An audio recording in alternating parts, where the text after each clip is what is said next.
direction from anybody. It has to be very, very specific and with an intention that you have something you want from me with the direction. And sometimes I get confused. I want to say thankful appreciation for this opportunity to share with you today. A wonderful thing that's happened to me. I got a book finished, and it's going to be printed, but right now we're going to talk about the book itself and the e-book version of it. It's on Amazon, breaked on Amazon today. I'm grateful to Henry Archuleta and KUHS Streaming for the support that they've given me for, gosh, now a lot of years.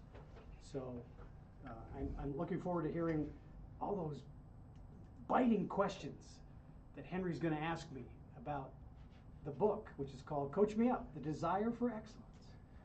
You know, I'm going to address you as Dr. Lowell. That's so wonderful. I love that stuff. No, I hate it. I hate that. It's been a while since you've been here. Oh, yeah. Last time we did a show about taking care of your elderly mom, dad, parents, whatever. Man, that turned out good. All the other stations and radio stations, everybody started doing the same thing. Well, isn't that our pattern? We think of it, do it, and then somebody else does it too. Yeah, it's really neat. Yeah. And to get you on board with this new book, and it's a preview. It's not completely all out, right? Yeah, the hard copy, soft copies are not out yet. That'll be after the first of the year. This is the ebook, which is the Kindle stuff through Amazon. It's special priced as well to get everybody kind of into the flow. Now, we were talking about this earlier, and you knew I was going to ask you these questions. For all those who don't remember Mr.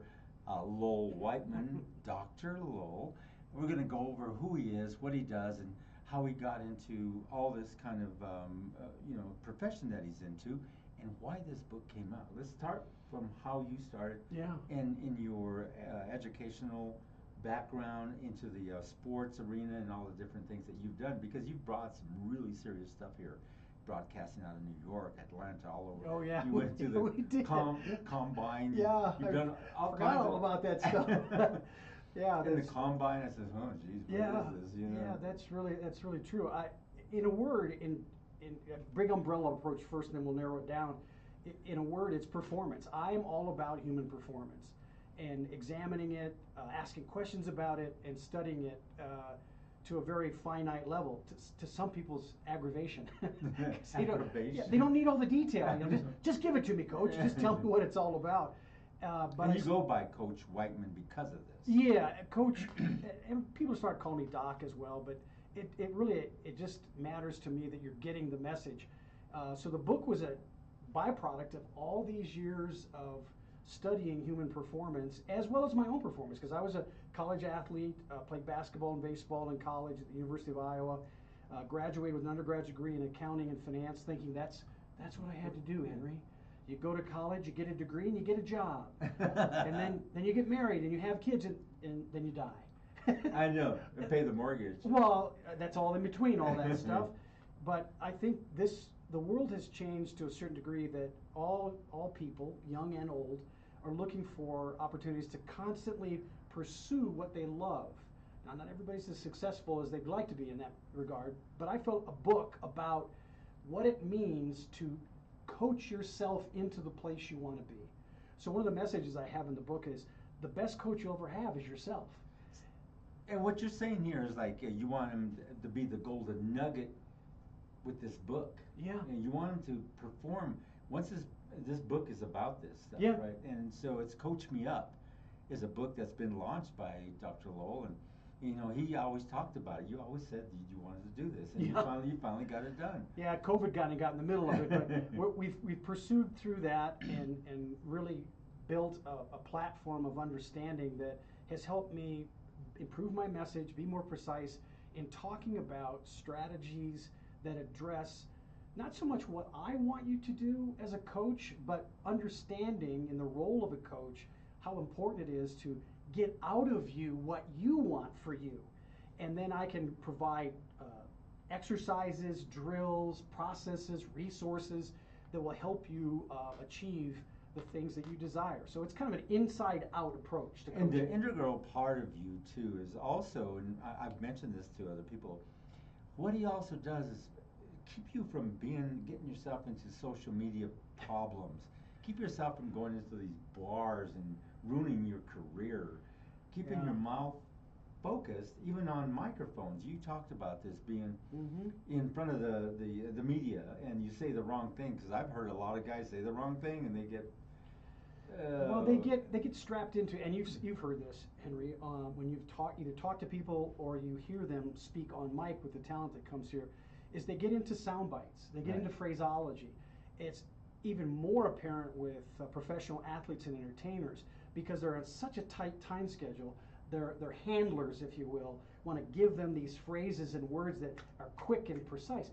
But what's regretful is the speaker, the athlete, the entertainer, doesn't own the phrase. That's right. They're So- given the phrase. Yeah, so sometimes they can't get it out in the right Well, and not format. only that, when they get it out and they're asked about it after the fact in the interview, they don't know really what it meant. And why did I say that? They don't say it out loud, but they're thinking, I don't know really why I said that. But I did, and I guess I have to own it now that they're calling me on it. So there are consequences to behaviors that influence your performance. And that's what this book has a lot of in the book Oh itself. gosh, yeah. It says, "Coach Me Up," in your first launch is going to have I would say some teaser parts in there, and the teaser parts is to attract you into the book to read it, to look at some of the things that Dr. Lowell is offering you by reading this book. That One of you the created. best teasers is right at the beginning where I talk about how do you know you're coachable. That's right, and there's a lot of people who are not. There's so, especially the NFL. Well, it's also basketball. Uh-huh. Now we've got Mr. Chauncey Billups. He's got some issues now, and so you got all these variables. He's careful what he's saying on that mic, and so this book would help him out.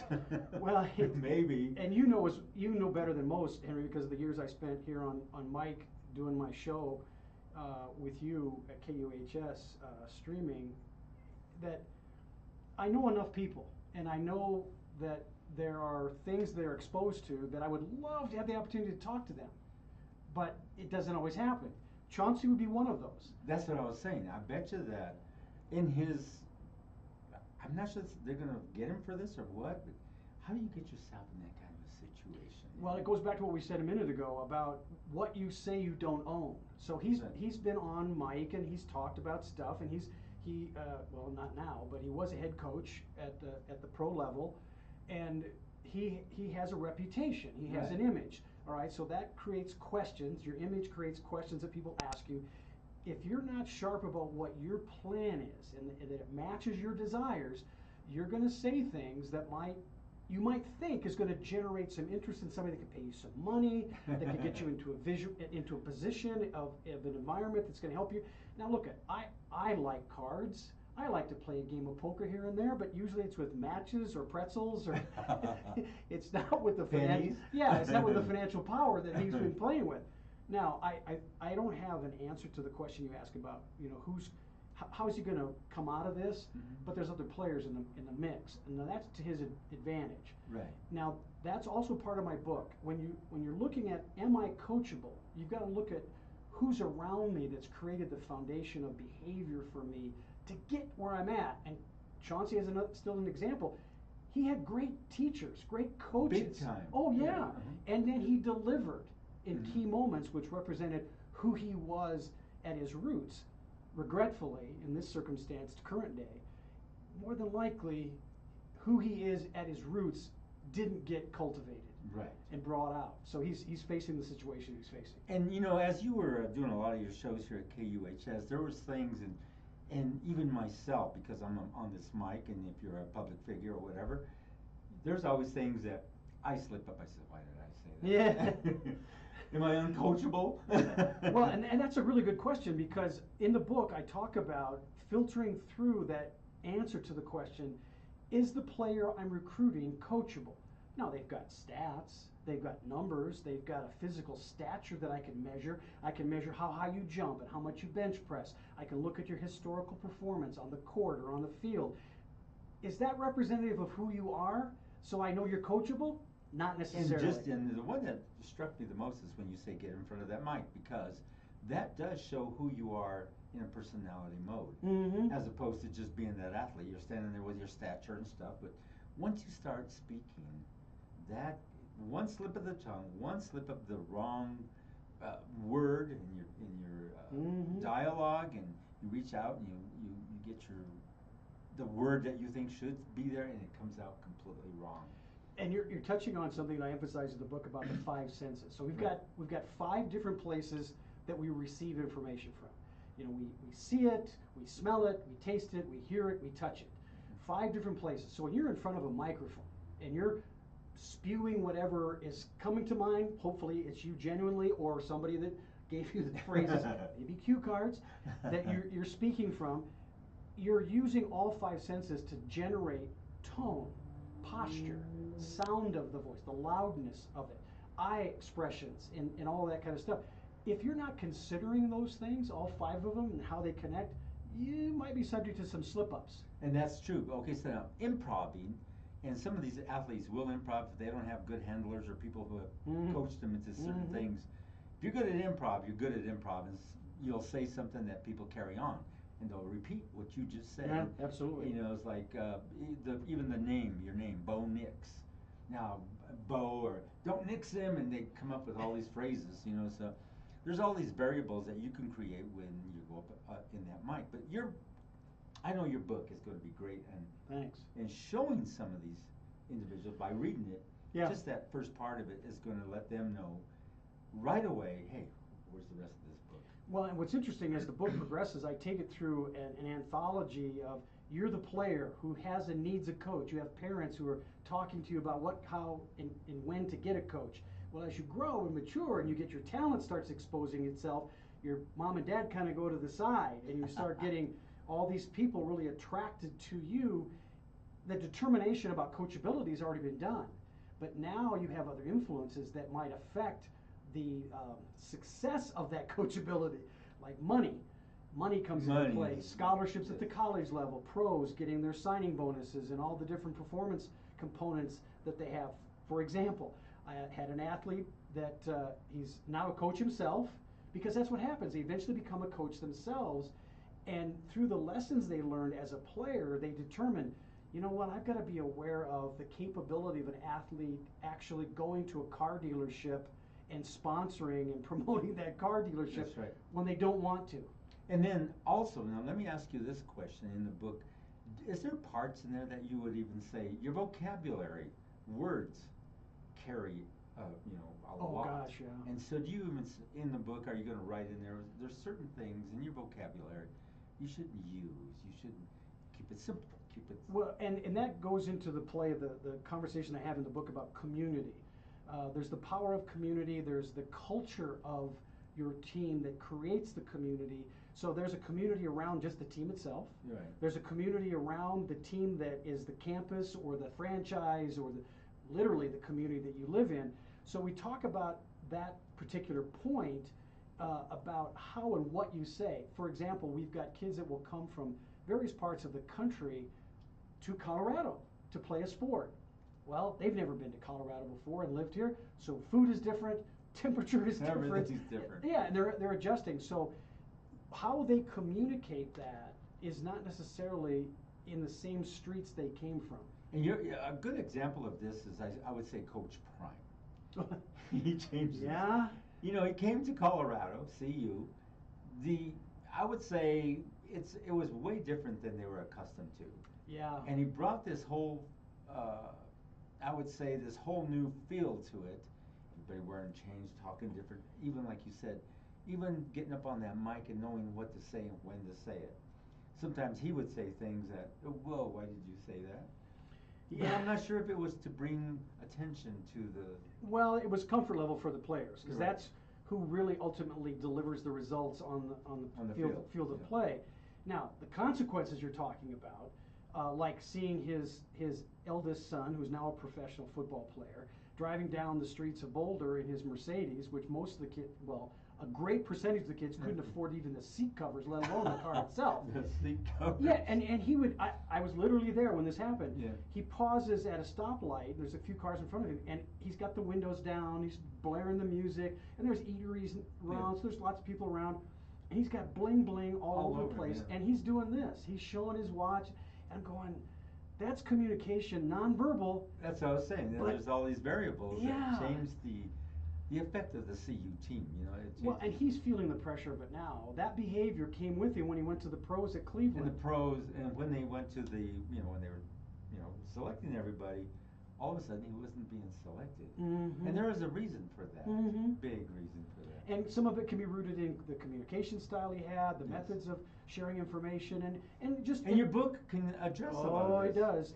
And I address it through the progressive timeline of that anthology, from you're a kid to a high school to a college to a pro, and all of a sudden you make the decision, oh, Damn. I'm not playing anymore. And What it's do I not do like now? it used to be. Yeah. My dad was putting me in there. So a lot of them have become coaches. One of my favorite ones to reference is Curtis Granderson. Started off with the Detroit Tigers, went to the Yankees, and then became, and it still is, a great influence in the sport of baseball as a leader. But he coaches for the Flame. Well, it's the University of Chicago campus. He has his own stadium that is named after him, and he has clinics and camps there for youth kids in the neighborhood of Chicago. So now the book. Let's go over this. Do you think it could be used in educational purposes in some of these schools or some of these camps, or? Yeah. And I'm sure you can push it into that if it's. Well, to that point, I've added attachments in the book that coaches can use about how to organize a practice, how to determine coachability or not in an agenda, a profiling document to gather the information about that player. That the profile is not about their stats as a player; it's about their stats as a human being. And that makes a lot of sense of what you're saying there, because stats as a human being, and as Dr. Lowe would go out there and try to train, teach, show how you've got to conduct yourself in a professional manner that goes with your stature as a professional athlete. Well, and as I've shared here on occasions, it's really evident in the book. To measure the desire of a human being there's not a lot of sources for that. And years ago, with a colleague of mine, I brought to the marketplace a measuring device for human desires, which has a statistically relevant stature and power to be able to predict human behavior in 16 different categories. So when coaches have a measuring device to determine who is this person in front of me, what would they do under these circumstances, I give them a numerical reference to say, how strong are they as a vengeful person that would just do anything to get the ball back?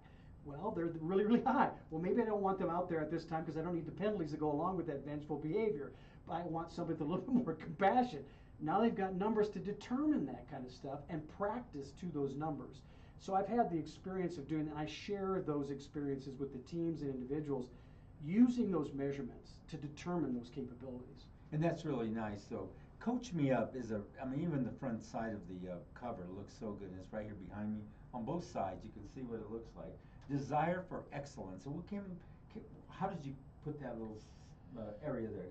Desire for excellence came into your head. And it's if you notice the two pieces to the title, Coach Me Up means there's somebody else working with me, helping me, and then the desire part is that coaching help is because of my profile, my desires from an inside out. So it's not like the coach's way or the highway kind of thinking. It's I have a desire for what I think is my excellence, and I've got this coaching me up person here identifying, is that going to work or not? Let me help you with that.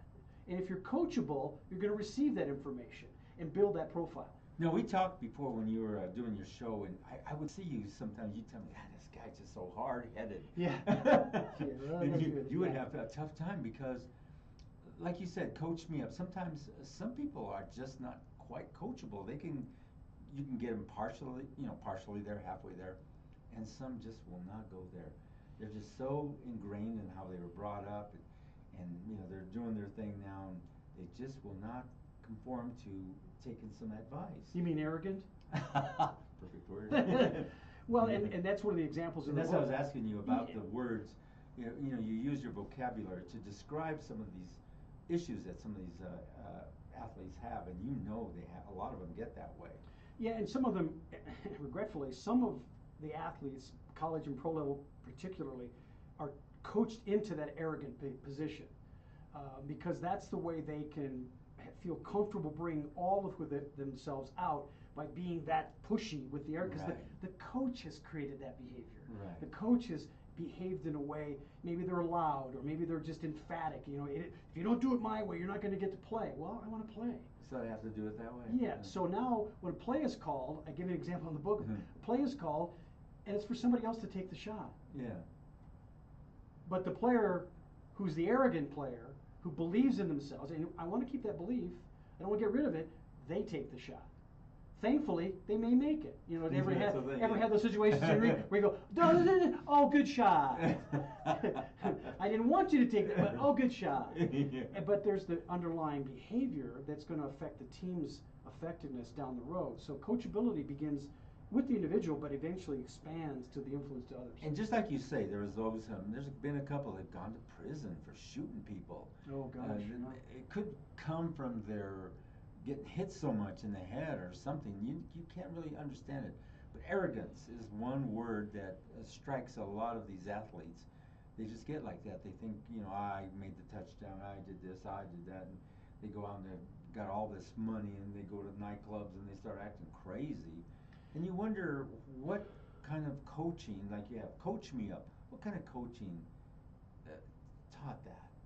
Well, it's one that doesn't include an awareness of the other parts, right, and also doesn't talk about the cultural influences that one part might have on another participant in that culture. So I talk a lot about coaches creating a culture, communicating that culture early and often, like voting in Chicago, early and often. That makes sense. Yeah, Took a second for me to catch up.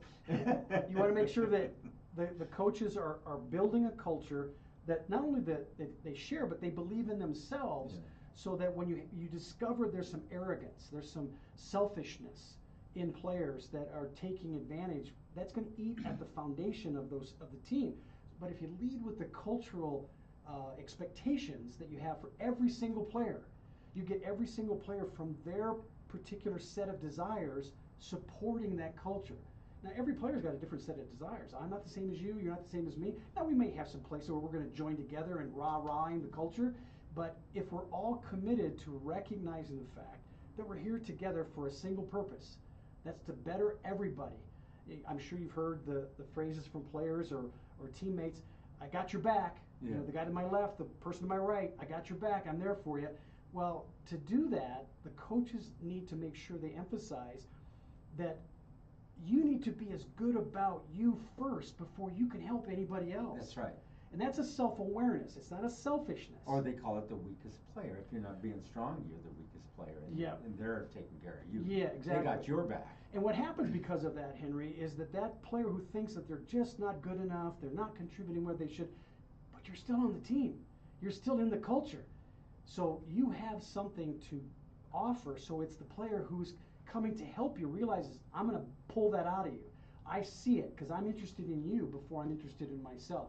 Because I know I'm good. And here's the thing too. Now you're saying the culture. Now there's a lot of these athletes who go visit where they came from, and sometimes they go there and they think, why did I come here?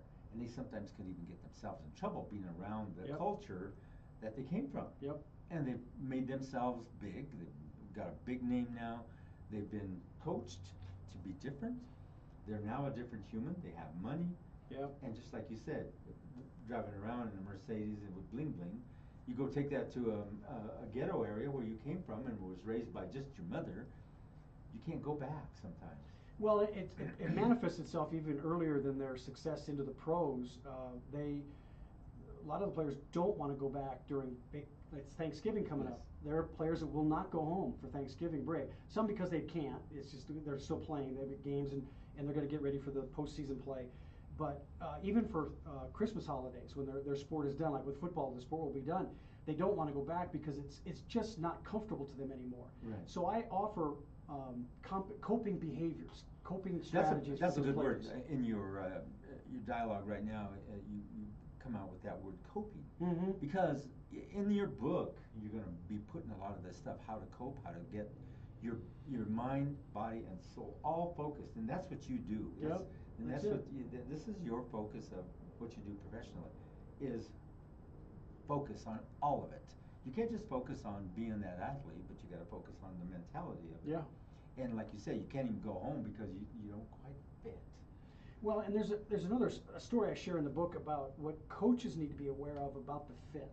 If they're consciously aware of this athlete's difficulty going back to the place they came from, then they should be able to help in the current place at the campus, help them. So now we've got programs at colleges where there are families that take in the athletes during holidays. So they don't have to go home, but they can Right. feel comfortable Right. and be well prepared. So when we come back from the vacation, we're ready to get back into the sport because my mindset is cued in. I didn't get triggered. I have coping mechanisms to handle that and stay in play.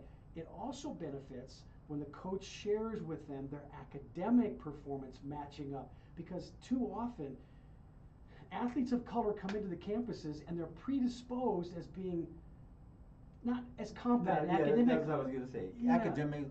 Academically, you're not quite there or something. So you know? I've got a young man that I worked with at Colorado State University. He wanted to be a social worker. So he thought as a freshman coming in, and he was advised, that's a really tough curriculum. I don't know if you're going to be able to survive in that curriculum. you know, and so they got him into a liberal arts curriculum. So when he sat down with me, I said, look, what do you want to do? I just want to help my community. And I thought social work was the way to do it. I said, well, there's a lot of ways you can help your community. Without social doing that. Well, yeah, you didn't have to tackle that curriculum. That's right. Which may not be within your mindset, but what is it that you really loved about your community that you wanted to help with? Well, I used to go to the fire department a lot and hang with the firemen. I go, I think you got it. See, there you are. So at CSU, there was a whole program for firefighters. Yes. And EMTs and the connection. You could go into forestry if you wanted to. All these different things. So he's now a lieutenant Jeez. in a fire department in Orlando, Florida, where he's from. And see, that's the thing. Like, there's been a couple of athletes I've known. They go back, even their vocabulary when they go back into their hometown and stuff. Their vocabulary has changed because they're now getting an academia mindset of just their vocabulary has changed when they go into that neighborhood. Everybody looks at them, you think you're, and it just exactly. It can start problems. No, you're right on target, and they do it even in college, where they will not demonstrate their intelligence by answering a question, raising their hand, when they participate in group projects, sharing what they know, and eventually the culture of the team needs to say to them, look at I need to have you share your best on the football field, the basketball court, whatever. Why don't you do the same behavior in academics? Well, because my teammates call me smarty pants, or you think you know more than me. Yeah. No, I don't. I'm just trying to be me. Yeah, and it's hard to. It's the change of your environment. Now, coach me up on your book. You're going to be putting a lot of different things, like you said. There's going to be other parts that are going to be in there that's not quite in there now, right? Yes, correct. And so you're going to add to it. But right now, there's enough in there for you to have some enjoyment on your Kindle and know what you're coming out with. Well, in fact, we have the target date for the receipt of the digital file for your Kindle will be January 5th. So that we're doing all the catch up in the month of December to put all the pieces we're talking about here today, but also what they say to me, the publisher said to me, we're doing the cleanup of the insides. I went, okay, you're not going to touch me, are you? Yeah, clean up. Okay, a few pounds left. No, never mind. We won't talk about weight management. But the book is going to be fully, the edits are done, the words are there, but as far as the cosmetic look and making sure that everything flows will be done and ready for you January 5th. So I encourage you, take advantage of the price point because it's excellent for the ebook right now, and the official book will be on your Kindle on January the 5th. Now, what's so cool about nowadays, and you and I have lived the days where books were printed differently. Yeah. They were printed. You have to wait for your 250 copies to get to your house. It's not like that. You mean like bound? Yeah. They were bound. You know, even the companies that would bind them for you. Oh, you know, yeah. Everybody's making money. But now we're in this digital world, and the digital world is fast, yet there's people within it, like you said, the book company says, well, we got to look at this, and we got to look at, and they do.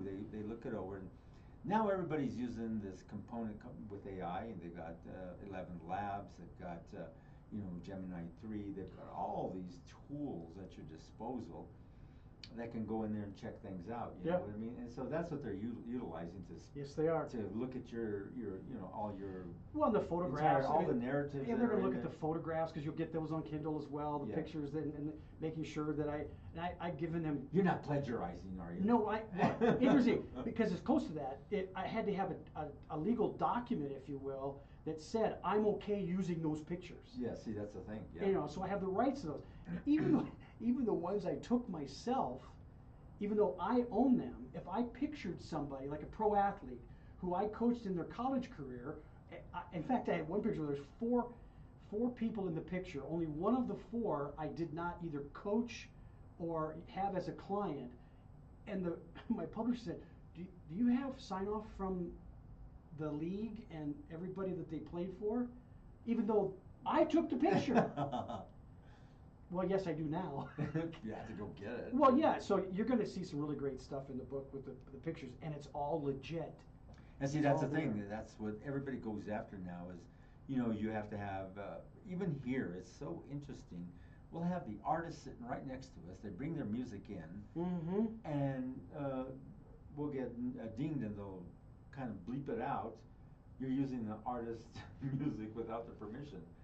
The person is sitting right here next to me, so we get that a lot. Yeah, So- well, because of the shows I put on, I had people streaming. They would come on as a guest. I just wanted to talk to them, and they're playing. Yeah. They're streaming in Yeah. original stuff, and I'm going, oh my goodness. I know, and so it's really interesting how that would work with this, and you would bring some really quality individuals in here. My word!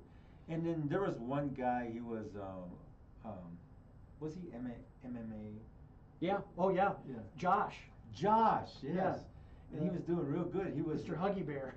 And he was like a phenomenon, just going all the way. They didn't expect him to go this far. He was like, Yeah, I went to New York on New Year's Eve. Yeah, To the UF, what's it called? The Ultimate Fighting. Yes. UFC. Yes. And in the arena, and it was awesome because nobody expected, like you said, nobody expected him to get where he was the Cinderella guy. Yeah. To go all the way, and he almost took it. And he's a Colorado guy. Yeah, he almost got it. He was a Colorado guy. He got beat. He was in the championship, but he got, and he got paid. Just because you're losing the championship does not mean you're not yeah, getting paid. you're getting paid. And he's leveraged that really well. He's still doing his thing. I'm And real proud of him. you were doing some coaching with him. You're doing a lot of things. Yeah. With this book, it says "Coach Me Up." It's catchy, and you come up with something there. You were thinking, you probably have about 2 or 3 others, but I know you probably hit "Coach Me Up." That really. Well, it's a bootstrap phrase. I mean, Yes. regardless of where your talent is, and look at it from GMs when I get called in, it's not because the franchise necessarily wanted me to come in. It's because there was a problem, and maybe an agent put pressure on somebody, or the owners went to the coaches and said, "Hey, I heard about Coach Whiteman or Dr. Whiteman, and he did this with so and so, who's a competitor team to us. I want that for us." And so when I come in, the coaches, the head coaches will say, "And why are you here again?" I go, I don't know. I was called to come in and take care of it, and I would list out what the situation was, and I said, "It's not giving the results that you expected. So should I leave, or do you want me to help Yeah. fix this?" And usually they see the way through the clouds. Yeah, and it haze. takes them a while though, because Well, yeah. they're on a different level of thinking at this point.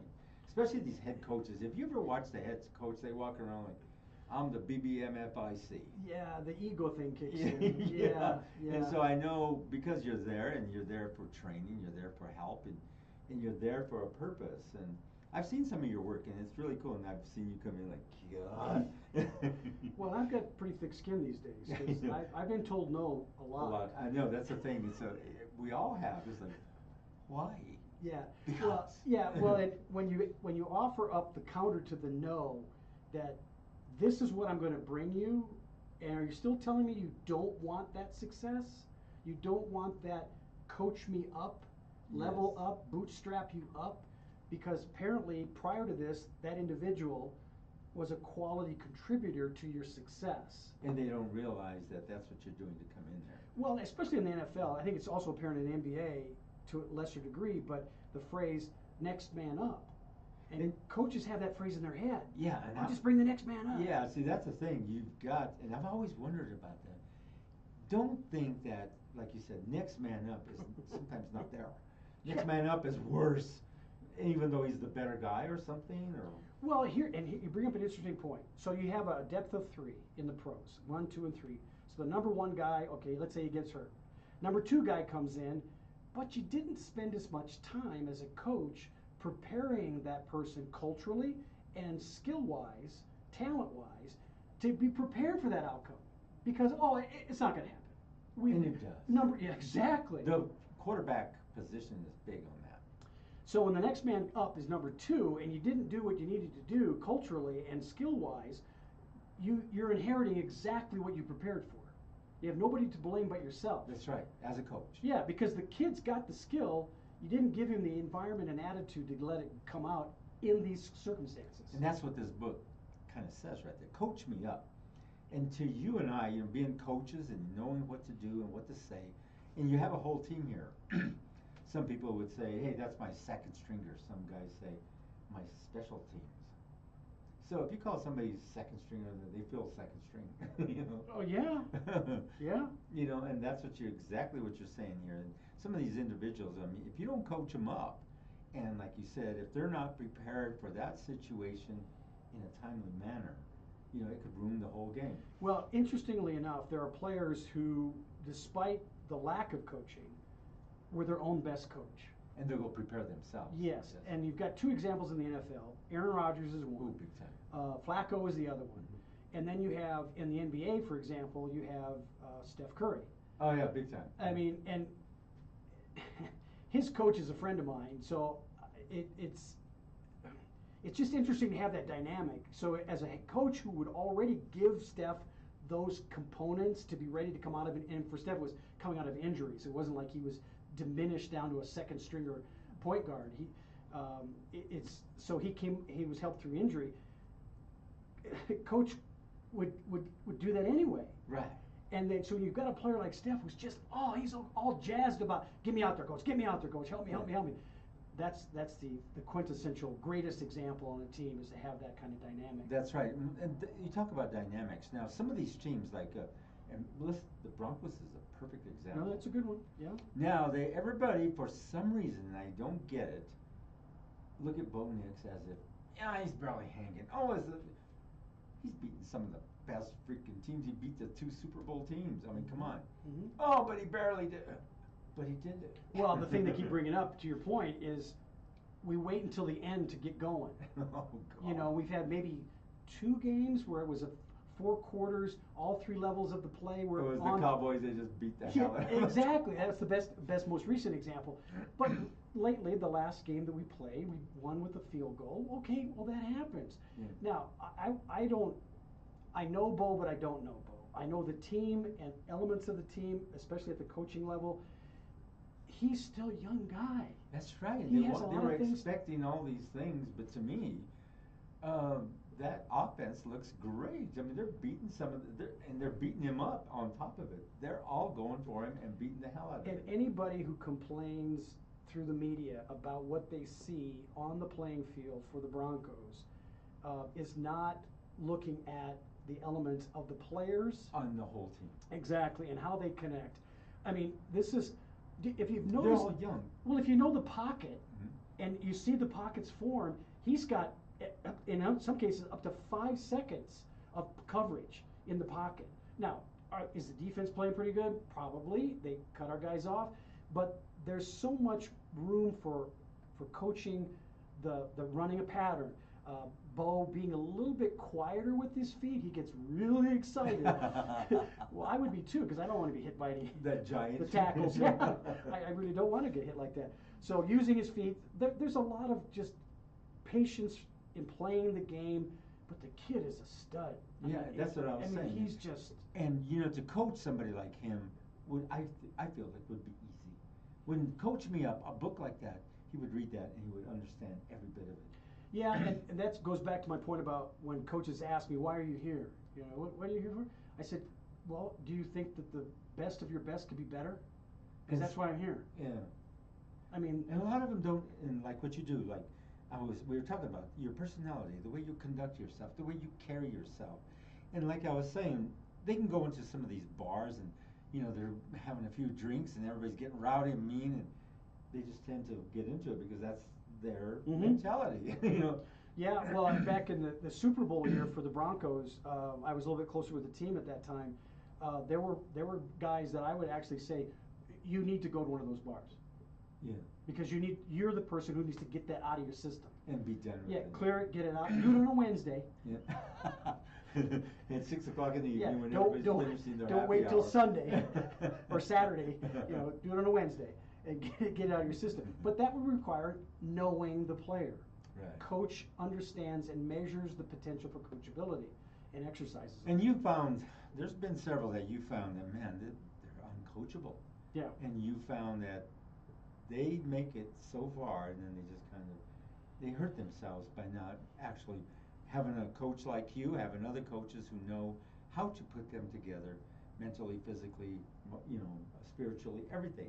It all goes hand in hand. What you do is you align it. Yeah, and I've had agents actually ask me why I fired a guy, because I never engaged them to begin with. But I have an interview when I get referrals, and the agent says, well, why did you let him go? Why aren't you going to help him? I says, he didn't want help.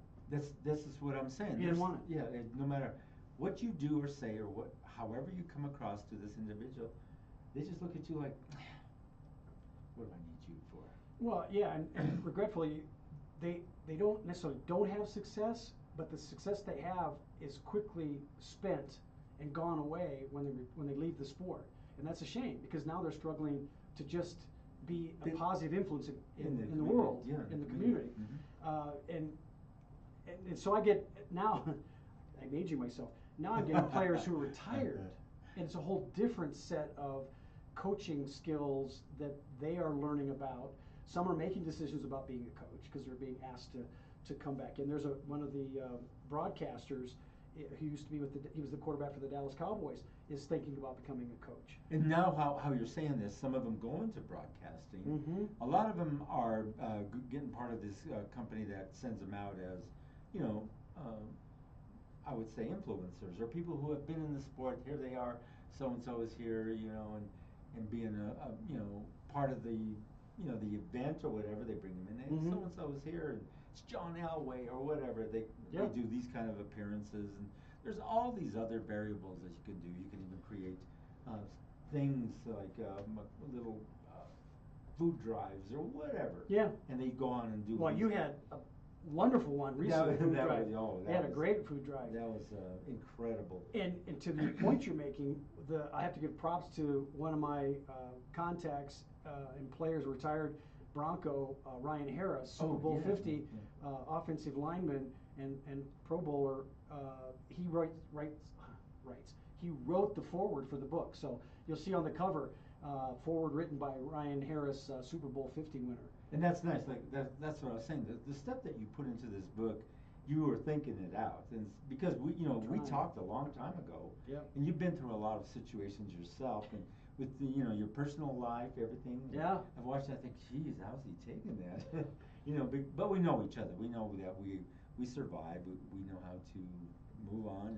Well, it's the context like that is an underlying point I make throughout the entire book, is making sure you understand yourself so you can make the reasonable and successful contacts with each other. Without my understanding Ryan Harris as a player, I would not have had the opportunity to ask questions about him regarding, would you like to write the foreword for the book? And what do you want to do, like food drives?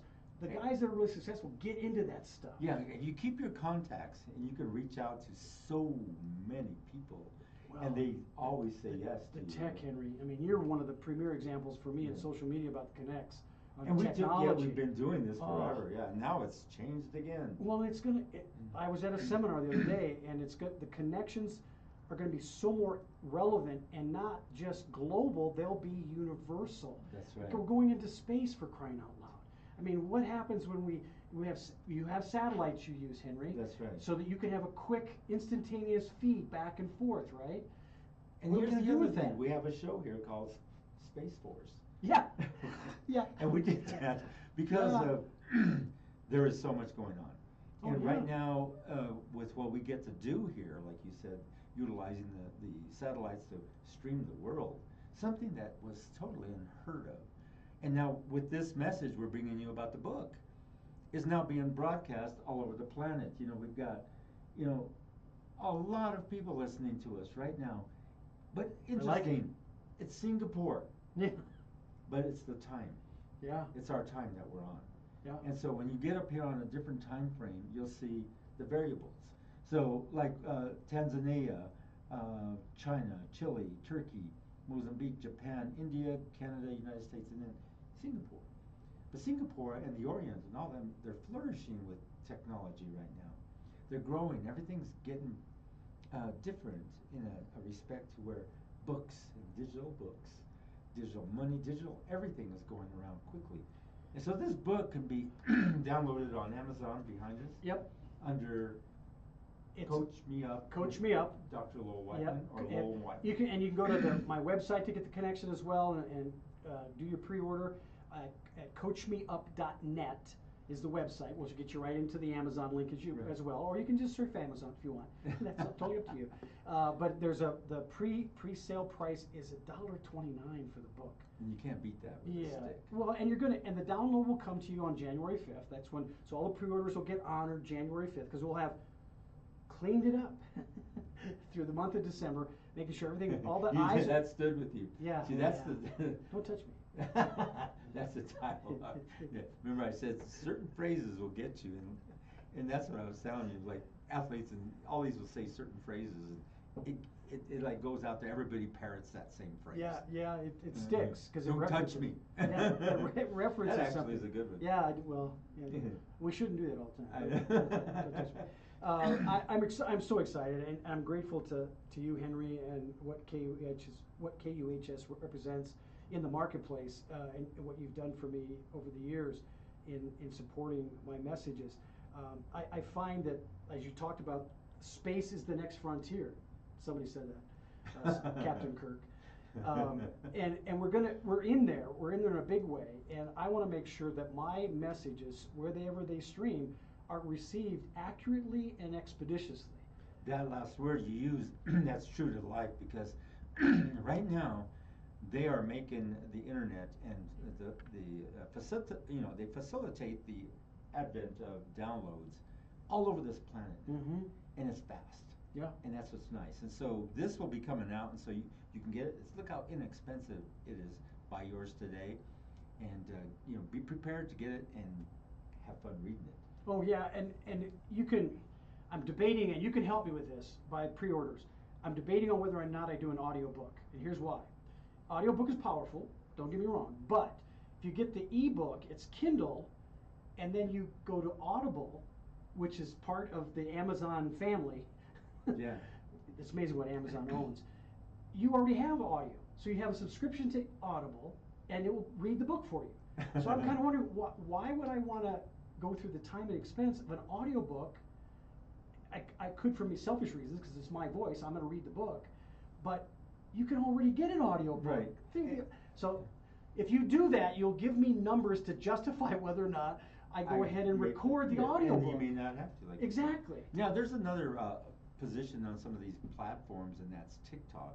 TikTok also has a huge area for book writers. Oh, you'll be seeing it on. Oh, and that's what he's going to be doing yeah. too. So TikTok, but right now TikTok is going through kind of a phase of transition with Larry of Oracle purchasing the American version. Yeah. Did you hear that? They didn't sell it out. They were smart. Now you could buy an American version. Well, and here's the lead into the Oracle rationale. We've got STEM on TikTok now. Right. And that is because of Mr. Tyson and his space science mindset. So he initiated that, and so you've got, if you look at that STEM tab on TikTok, I mean you better be a brainiac, because there are people doing some quantum mathematics and all kinds of sciences and and some really cool stuff for your kids to learn about how to make a lot of foaming things in the kitchen. Yeah, he's really neat. I really play with chemistry. I really like his, when he comes on TV or any of these other digital formats or platforms. I love to listen to what he's got to say. So with TikTok and my book, you'll be, if you get a hold of the book through the book, you'll be able, and you search it on TikTok, it'll pop up. Now, if you did AI before that, even if it's just the free version, you're going to get more information about the references I make in the book. So your learning experience all of a sudden grows exponentially because AI hits you into other databases. That's right. Quickly. Yeah. It doesn't take long. So if you read about Curtis Granderson, which you could, in my book, and you say, oh, Curtis Granderson, and you put Curtis Granderson into AI, it just starts, there's everything about it. yeah. And so like I said, AI is advancing us so fast, and especially with digital formats, like what your book is coming in a digital format, makes it quick. So anywhere on this planet you can download it. So you can't say, well, I'm out here in Bangkok, Thailand. Well, you can still get it. You know, it's that quick. Well, in the translations, it'll take some time, but there are certain parts of the world that if you download the book through the book release today, you can get it translated. The only thing on translations is sometimes doesn't give it quite the feel like what you have here. Right, that's correct. The English version and some of like the Spanish, the French, and all those kind of translate quite a bit, but there's some areas that just don't quite get it, but it's really close. So that's the other motivation for me. If you guys buy that ebook and I get enough numbers and I go the audio route from a digital perspective makes the translation process and that's much quicker. Yeah, the translation process on digital, and it comes pretty close, Mm-hmm. if not right on point. And so we see this a lot. You and I see this a lot on all the different platforms that have grown. And just being here with you, I mean, we've grown. You've been with us a long time, and you came back to do that one special show. Yep. That show launched everybody. I thought, well, look at all these other. And we did it. We're good at that, giving other people great ideas. Yeah, I know that. Whoa, they ran Have with it. they paid us yet? No. Okay, just checking. Just checking. I know they do. Just a thought. Well, back to this food drive concert. You mentioned it. Yeah. I've been doing that since the '70s, and I've always done food drive concerts or food drives, some sort of humanitarian gesture. And I was really thinking of what I can do here. And the next day they were asking me, "Would you help us put this together and put it out there?" Just the next day, I go, "Huh?" And I was just thinking, what could I come up with? So that came out so good, doubled everything. It was like instead of their 1,300, there were 2,600. 5,000 people showed up. Oh, it's got to do with what happened here in the politics. You know, stopping the people's food SNAP cards. program? Yeah, the food cards. Putting everybody out of work for the government. Why? I mean, what is the point of all this? There was no point. Well, and you bring up a really good point that I make in the book in a different context, but as it relates to food and the starvation of young people, there's a lot of people around the country, if not the globe, that are doing good works in raising food at food banks. Curtis Granderson, for example, in Chicago has a huge food bank raise. There's people all around the city of Denver that television stations, radio stations are doing this. What if they were all connected, Henry? Yes. What if we were to put together, whether it be algorithmically or physically and algorithmically, connected them all together in preparation for times like these when we're slammed with the idiocy of the leadership? We talked to the food bank of the Rockies during COVID. They were small. Yeah. And we pushed that, and they did patch in with a lot of the other ones. So what we did is, as we helped them grow, they pushed out to these other food banks, and it was all connected. Yeah, national. I'm looking at national stuff. Yeah, do it nationally. Do you realize how much food we throw away? Yeah. And somebody said that to me. Man, we throw away so much food. Oh gosh, yes. And yet we got kids starving. Yes, that's weird. I was thinking, why would he take away the SNAP program and go to the Supreme Court not to? What are you doing? Well, we wouldn't even have to worry about lobbying the Supreme Court if the food sources were connected. Because that's critical. Food, drink, and entertainment. You gotta have those three things. No way. I'm so. It's in his book. Yeah, I'm so grateful for this opportunity. I know we're getting short on time now, but we are at the end. And I want to make sure that I emphasize that wholeheartedly and with the greatest amount of sincerity that I can muster, which is sometimes hard for me to do. But that's a whole other story. But thanks, man. Oh, sure, man. I really Oh, the way did it all academic. Is it backhanded? Yeah. I got punished and didn't even know it. I felt pretty good afterwards, too. Yeah. I'm sincerely that. Oh, I know. You were saying, what did you say the other day on the phone that was so funny? I could stop laughing. I forget the funny things I say. I know. Those are those things you create say more that stuff. you've got to look at coach me up I and gotta, not say those oh, things. yes, yeah, write it down, write it down. Thanks, everybody, I appreciate it. Please, get your ebook, I really Yes, appreciate it. and give us the location of the website to go to. Yeah, also. it's coachmeup.net, coachmeup.net. And that concludes our show for today with Dr. Lowell Whiteman, and showing off his new book, which is Coach Me Up, Desire for Excellence. I really appreciate when he comes in. We always have a good time talking about all what's going on. This last hour went so fast. It's like Yeah, it did. we just started. But so don't forget that. And you guys have a very safe and prosperous Thanksgiving. Remember this phrase: don't drink and drive. You'll have a cop as a chaser. So with that being said, take care. See y'all.